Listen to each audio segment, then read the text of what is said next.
first sign something was off came late one night when Jake's girlfriend, Lauren, started guarding her phone like it held state secrets. They had been together for 3 years, living in a cozy apartment that felt like home. Or at least it used to.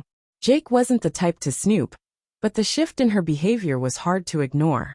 The whispered phone calls, the sudden late-night work meetings, and the distant look in her eyes, all of it gnawed at him.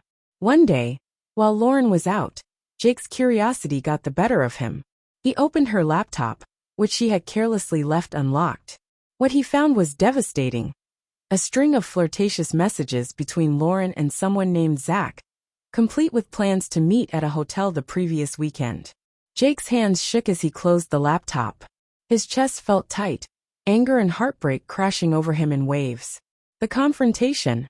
When Lauren came home that evening, Jake was sitting on the couch, her laptop open on the coffee table. She froze in the doorway, her face a mixture of guilt and panic. "We need to talk," Jake said, his voice steady but cold. Lauren tried to play dumb at first, but when Jake showed her the messages, the truth came spilling out. "It didn't mean anything," she said, tears streaming down her face.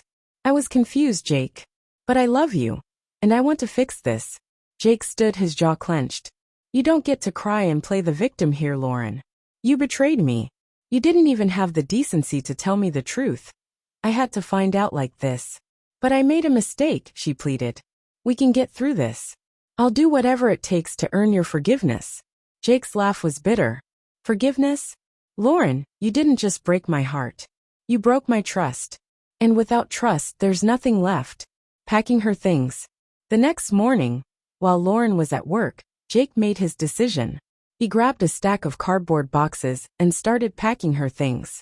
The photos of them together, the clothes she had draped over the furniture, her favorite coffee mug. It all went into the boxes. When Lauren came home that evening, she found her belongings stacked neatly by the door. "What is this?" she asked, her voice trembling. "This," Jake said, gesturing to the boxes, "is me showing you the door. You cheated, Lauren. You made a choice, and now I'm making mine." Lauren started to cry again, begging him to reconsider, but Jake stood firm. "I deserve better than someone who would lie to my face and betray me behind my back. You don't get to stay here and pretend everything's fine. It's over." The aftermath. Once Lauren was gone, the apartment felt emptier. But in a way, it was also lighter. For the first time in weeks, Jake felt like he could breathe. He spent the following days focusing on himself. He hit the gym, reconnected with friends he had drifted away from, and even started painting again, a hobby he had abandoned when life got busy. One evening, his best friend, Eric, came over with pizza and a six-pack. "Good riddance," Eric said, raising a beer. "You deserve someone who actually respects you." Jake grinned. "Yeah, I do.